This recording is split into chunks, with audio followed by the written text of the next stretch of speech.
Kwame, I hope you followed what they were saying.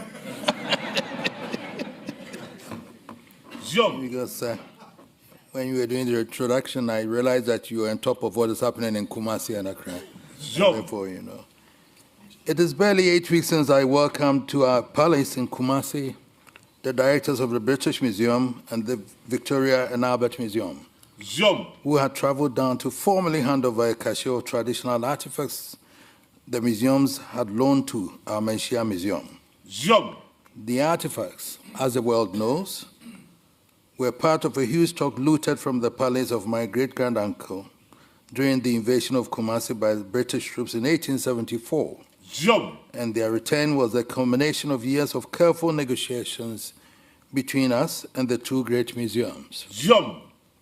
The return of the artifacts had been timed to commemorate the silver jubilee of our reign as the 16th occupant of the Golden Stool.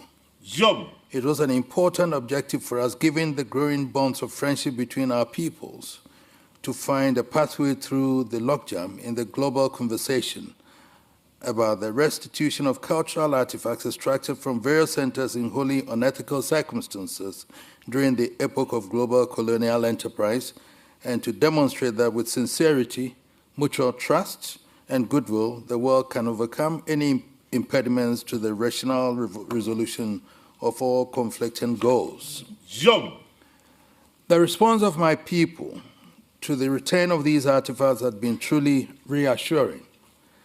The return is being celebrated at one level with the same reverence as the heroes of a state returning from enforced exile, and at another level as marking the spiritual reconnection with lost souls.